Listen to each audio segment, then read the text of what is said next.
Hola a todos, mi nombre es David Ceacero Marín, soy farmacéutico residente de Bioquímica Clínica en el Hospital Universitario de Bellvitge, en Barcelona, y para mí es un auténtico placer poder impartir esta ponencia, la cual se titula Limitaciones en la medición de la lipoproteína A, avances y consideraciones prácticas. Antes de comenzar, me gustaría introduciros a la lipoproteína A, a la cual llamaré durante toda la ponencia como LPA.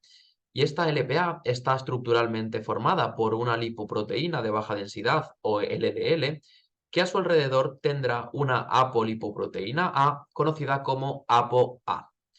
Esta suma del LDL junto con la ApoA es lo que se va a conocer como LPA y es lo que va a desarrollar las propiedades funcionales de esta lipoproteína, las cuales comentaremos más adelante. La ApoA presenta una gran homología estructural con el plasminógeno debido a que proceden del mismo gen ancestral común. Esto va a provocar que la LPA vaya a competir en la unión con el fibrinógeno. El plasminógeno, en su estructura, contiene un dominio de proteasas y además contiene 5 Kringles, del Kringle 1 hasta el Kringle 5. Por otro lado, la ApoA contiene también un dominio de proteasas y va a contener el Kringle 4, que es el mismo Kringle que el del plasminógeno, con la particularidad que tendremos 10 tipos de este Kringle, desde el Kringle 4 tipo 1 hasta el Kringle 4 tipo 10.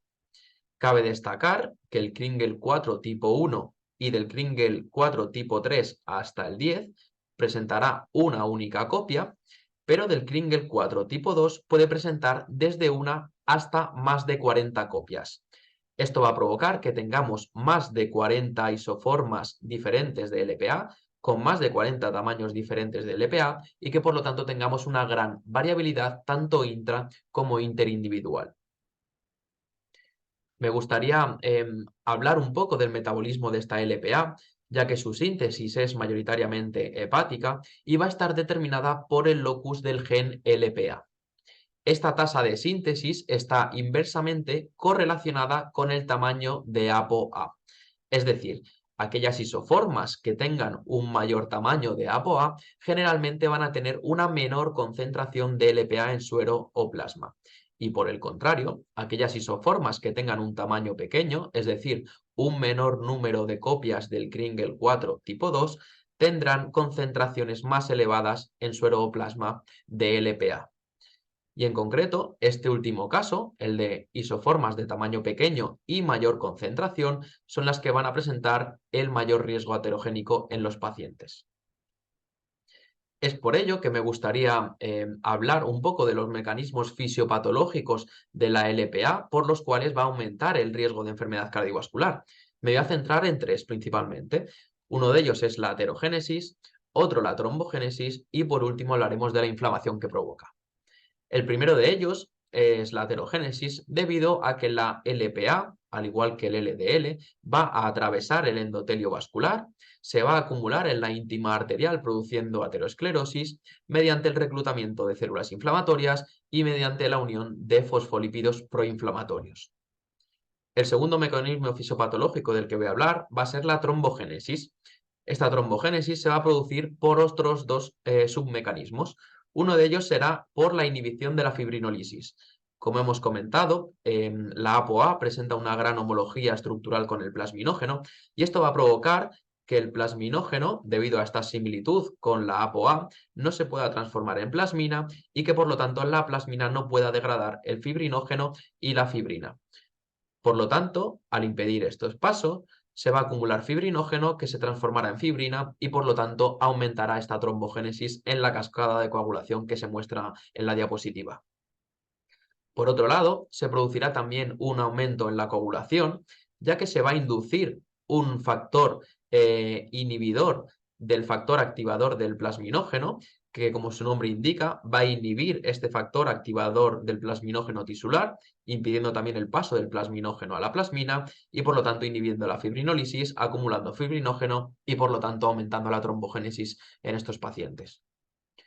El último mecanismo será la inflamación, debido a un aumento en el contenido en fosfolípidos oxidados, a un aumento en la expresión de citoquinas inflamatorias y también un aumento en la quimiotaxis de los monocitos, esto va a provocar que incremente la inflamación vascular en los pacientes.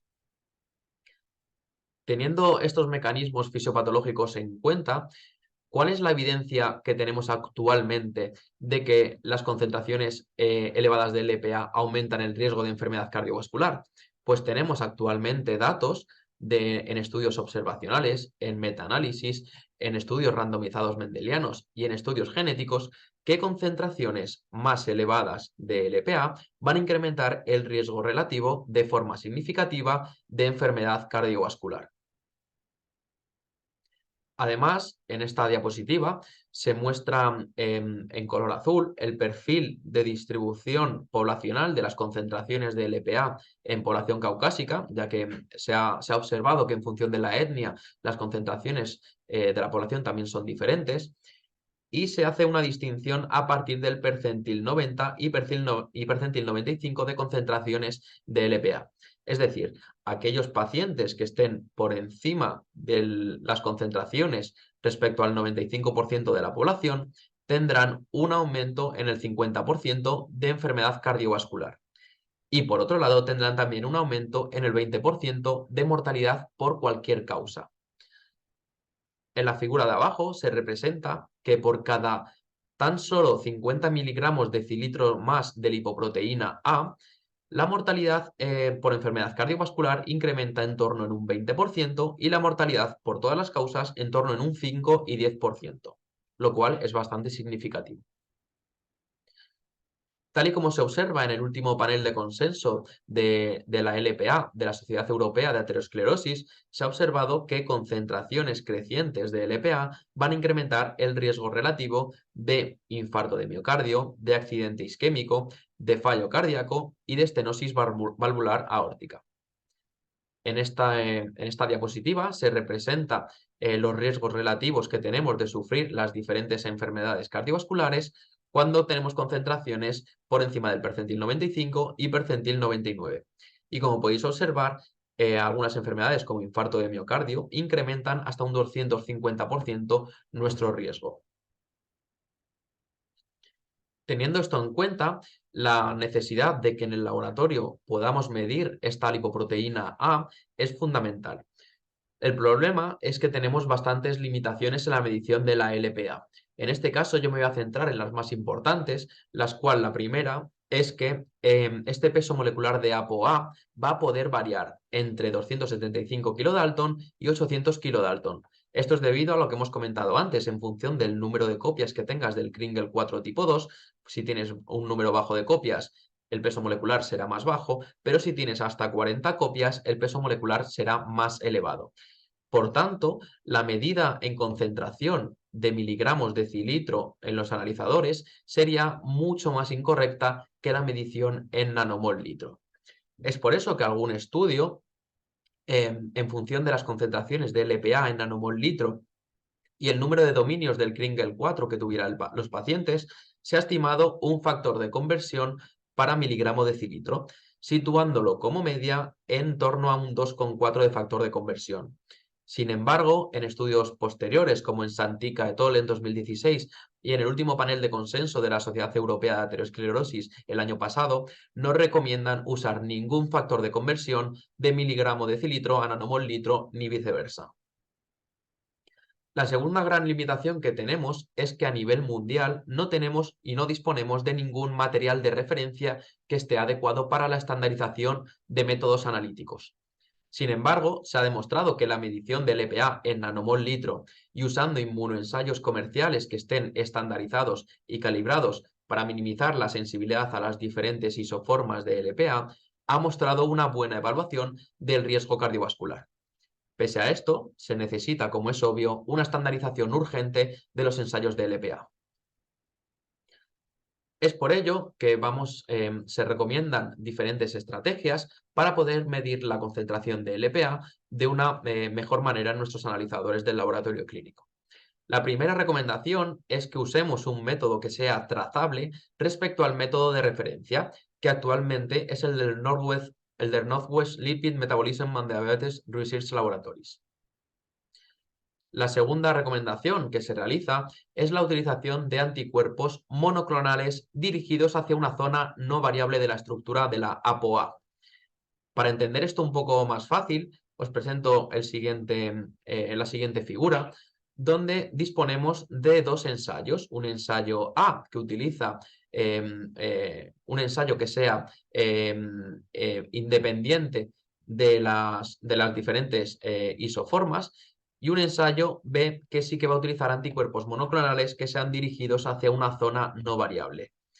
Nos encontramos con el primer caso, que tenemos una ApoA de tamaño pequeño y, como hemos comentado, estas isoformas de tamaño pequeño generalmente tendrán concentraciones elevadas de LPA. En cambio, como estos anticuerpos se pueden dirigir hacia una zona variable, se unirán tan solo 4 anticuerpos a esta región del Kringle 4 tipo 2. Y por lo tanto, como se unen pocos anticuerpos, se correlacionarán, según este ensayo, con una baja concentración de LPA. Esto va a provocar que podamos tener concentraciones infraestimadas de LPA. Por el contrario, si nos encontráramos con una isoforma de tamaño grande de ApoA, se unirán un gran número de anticuerpos a estas repeticiones del Kringle 4 tipo 2, mostrando unas concentraciones elevadas, cuando realmente estos pacientes lo que tienen son concentraciones bajas. Por lo tanto, estaríamos dando resultados que podrían estar sobreestimados. Por el contrario, si utilizamos anticuerpos que se dirijan frente a una zona no variable de esta estructura de la ApoA, un solo anticuerpo va a reconocer una sola molécula de ApoA y, por lo tanto, vamos a medir una molécula de lipoproteína A. Esto nos va a permitir medir en unidades molares y medir sin tener esta imprecisión respecto al otro método. La tercera recomendación es, como hemos comentado durante toda la sesión, no convertir resultados en unidades de masa y realizarlo en nanomol litro. Por cuarto lugar, se recomienda usar controles de calidad externo que utilicen una isoforma de ApoA que sea conocida y que presenten concentraciones de LPA que estén asignadas por un método validado e independiente de este polimorfismo de la ApoA. Y por último, se recomienda usar una calibración que sea trazable a la OMS y FCC como material de referencia. Para entender este último punto un poco mejor, os presento estas figuras, ya que numerosas casas comerciales utilizan calibradores en función de las diferentes isoformas. Normalmente se utilizan calibraciones a 6 puntos, donde cada calibrador tendrá una isoforma diferente de LPA. Aquellas isoformas con un tamaño elevado de ApoA presentarán concentraciones más bajas, y otras isoformas que tengan un tamaño de ApoA más pequeño presentarán concentraciones elevadas. De esta manera, cuando llega una muestra que presenta una isoforma de tamaño pequeño, automáticamente se darán concentraciones elevadas de LPA en suero. Y por el contrario, aquellas muestras que nos llegan al laboratorio con isoformas de tamaño grande, pues se asociarán en función de esta recta de calibración con concentraciones bajas en suero.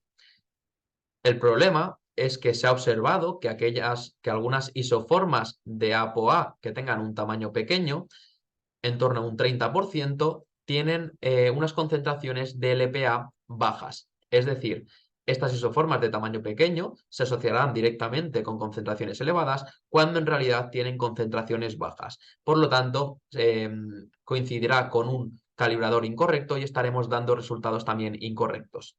Por otro lado, algunas isoformas de tamaño elevado presentan concentraciones de LPA elevadas. En torno a un 11% de estas isoformas de tamaño grande presentan concentraciones elevadas y, por lo tanto, también daremos resultados incorrectos.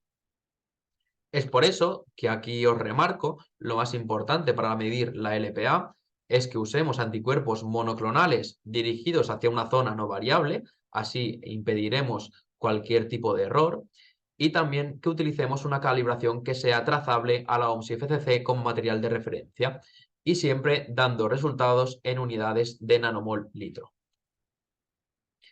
Teniendo en cuenta todo esto que hemos comentado, tanto los mecanismos fisiopatológicos, la evidencia que tenemos actualmente de que aumenta el riesgo de enfermedad cardiovascular, las limitaciones en la medición en el laboratorio y las recomendaciones, ¿cuándo se debe medir esta LPA en los pacientes?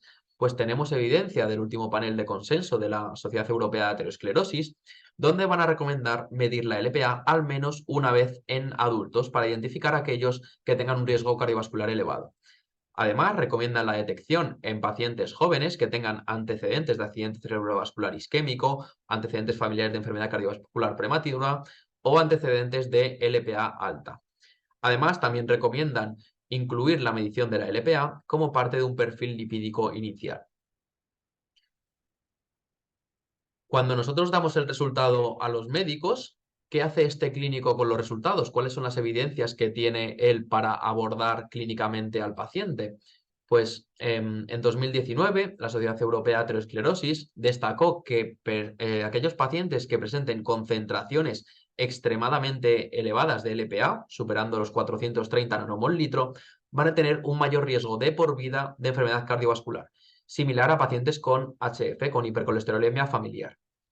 Y el año pasado se recomendó usar un valor discriminante de LPA de 75 nanomol litro para descartar este riesgo y un valor discriminante de 125 para aceptar el riesgo. Esto nos deja en una zona un poco gris de 75 a 125 que muy bien no sabemos qué hacer con estos pacientes. De hecho, en este panel de consenso también se proporcionó esta tabla como una estrategia de intervención en los pacientes, como un abordaje terapéutico en función del riesgo cardiovascular total que tuviera el paciente y en función de las concentraciones de LPA. Y como se puede observar, en un paciente que tenga un bajo riesgo de enfermedad cardiovascular, con un score inferior a 1, si éste tiene concentraciones muy elevadas de LPA, directamente se recomienda intervenir terapéuticamente al paciente dándole tratamiento hipolipemiante. El problema es que ahora no tenemos una forma de reducir esta LPA de forma significativa. A pesar de esto, tenemos algún fármaco como el Pelacarsen que está en fase 3, pero como no tenemos ningún fármaco que ayude a disminuir las concentraciones de LPA en suero, los objetivos que vamos a tener con estos pacientes será abordar el resto de los factores del riesgo que pueda presentar el paciente. Entre estos se recomienda una reducción de más del 50% del colesterol no HDL como una prioridad para reducir el riesgo cardiovascular, y esto se abordará principalmente con estatinas de alta intensidad como medicación de primera línea, aunque también se podrá añadir ezetimiba. La segunda recomendación es plantear un objetivo de colesterol no HDL de unos 100 miligramos de decilitro, que puede ser equiparable a 70 miligramos de decilitro de LDL. Y por último, en pacientes que tengan una enfermedad cardiovascular progresiva y que tengan antecedentes de eventos recurrentes a pesar de este tratamiento hipolipemiante máximo tolerado, se podrían incluir los inhibidores del PCSK9 si la LPA está elevada. Y por último, como ideas para llevar a casa, en primer lugar, tenemos evidencia, como hemos comentado, de que concentraciones elevadas de LPA se relacionan como un factor independiente, causal y genético de riesgo de enfermedad cardiovascular. También existen razones convincentes para medir esta LPA en toda la población al menos una vez en la vida. No solo es importante medir la LPA para una mejor estratificación del riesgo, sino también para identificar a aquellos pacientes que podrían necesitar un futuro tratamiento reductor de LPA. Hay que tener también en cuenta, como hemos comentado, las limitaciones en la medición de la LPA y las recomendaciones que hemos aportado.